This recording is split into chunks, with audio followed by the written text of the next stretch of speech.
जय माता की। आप सभी का हमारे YouTube चैनल जय माता की में बहुत बहुत स्वागत है। कार्तिक महात्म्य की कथा कहानियों में आज हम करेंगे 27वां अध्याय। 27वें अध्याय को शुरू करने से पहले यदि आप हमारे चैनल पर अभी नए जुड़े हैं तो कृपा करके चैनल को सब्सक्राइब कर लीजिए और घंटी जैसे बटन को भी दबा लीजिए ताकि आने वाली नई वीडियो आपको मिल सके।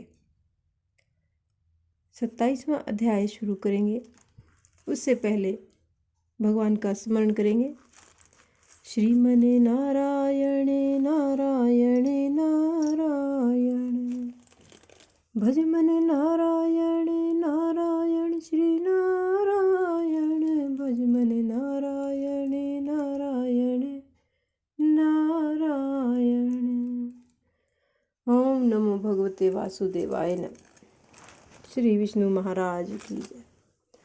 तो शुरू करेंगे 27वां अध्याय। 27वें अध्याय में आगे की कथा सुनाते हुए सूत जी ने कहा कि हे ऋषियों, इस प्रकार वह राक्षस और पिशाचिनी दोनों घूमते फिरते हुए नर्मदा नदी के तट पर एक वट वृक्ष के नीचे आकर ठहरे। उस वट वृक्ष पर एक गुरु निंदक ब्रह्म राक्षस रहता था। उन दोनों को देखकर वह ब्रह्म राक्षस कहने लगा, अरे तुम कौन हो और किस पाप के कारण इस दशा को प्राप्त हुए हो?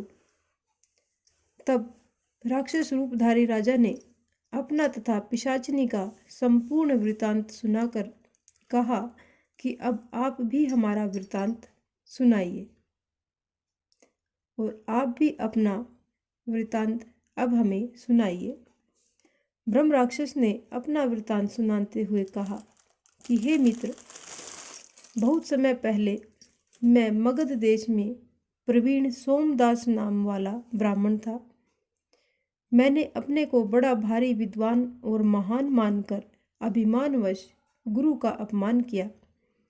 उसी पाप के कारण मैं इस योनि को प्राप्त हुआ हूँ। इस जन्म में भूख से पीड़ित होकर मैंने अनेक ब्राह्मणों को खा डाला है। गुरु का अपमान करने से निश्चय ही ब्रह्म राक्षस की योनि प्राप्त होती है। यह बात मैंने भली भांति जान ली है। तब कलमाशपाद ने पूछा कि हे मित्र, गुरु की कोटि में कौन कौन आते हैं, कृपा मुझे बतलाइए। ब्रह्म राक्षस ने कहा, वेदों को पढ़ाने अथवा सुनाने वाला, वेदों तथा नीति शास्त्र की व्याख्या करने वाला, वेदों का संदेह को दूर करने वाला, भय निवारण करता, अन्नदाता, शिक्षा देने वाला, बुरे कार्यों से रोकने वाला, पिता, ससुर, मामा, बड़ा भाई, गर्भ से मरण पर्यंत तक 16 संस्कार कराने वाला तथा राजा को शास्त्रों ने गुरु कहा गया है। इसलिए इन सब की वंदना करनी चाहिए। यह सुनकर कलमाशपाद ने आगे पूछा कि हे भाई, तुमने अनेक गुरु कहे हैं, इनमें से कौन बड़ा है या सभी बराबर है? ब्रह्म राक्षस ने आगे कहा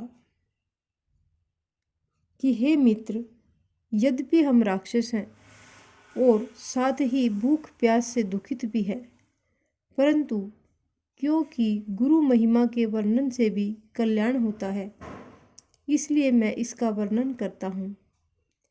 सब गुरु बराबर के हैं, फिर भी इस संबंध में शास्त्रों का कथन सुनो।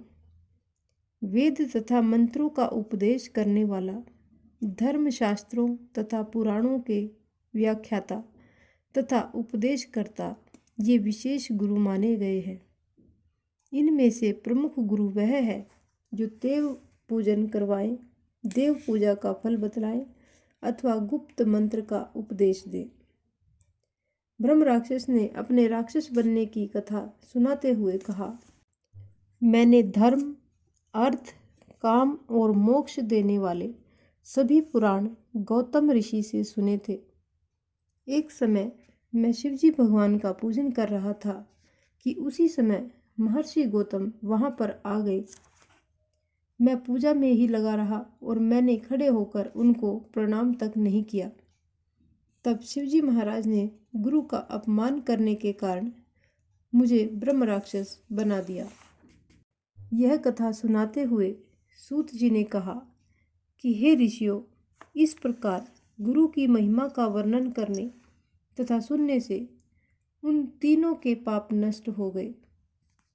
ठीक उसी समय उन्होंने कुछ दूर पर एक गर्ग मुनि को आते हुए देखा तो पिशाचिनी तथा दोनों राक्षस उन्हें अपना भोजन जान दोनों हाथ उठाकर उनकी ओर भागे। परंतु गर्ग मुनि के द्वारा शिवजी का नाम लिए जाने पर उनके समीप न जाकर पिशाचिनी दूर से ही कहने लगी कि हे महात्मन, आपको नमस्कार है। हमने कितने ही ब्राह्मण खा डाले हैं, परंतु महादेव जी का नाम स्मरण करने के कारण आप सुरक्षित है। तब गर्ग मुनि ने तुलसी युक्त जल से उनका अभिषेक किया।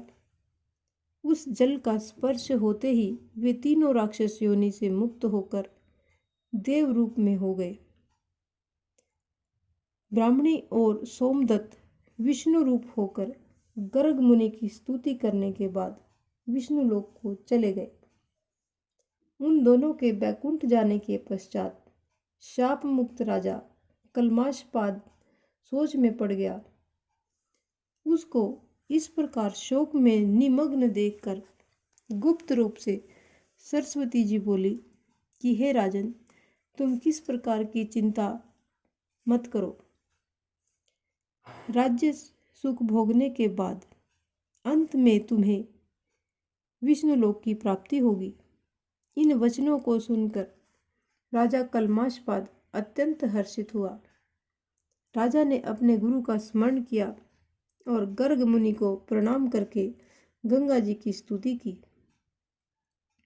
इसके बाद राजा भगवान विष्णु का स्मरण करता हुआ काशी जी को चला गया। काशी जी में 6 मास रहकर राजा गंगा जी में स्नान और विश्वनाथ महादेव के दर्शन करते हुए आनंद प्राप्त करता रहा और इसके बाद प्रसन्नतापूर्वक अपने राज्य में आया।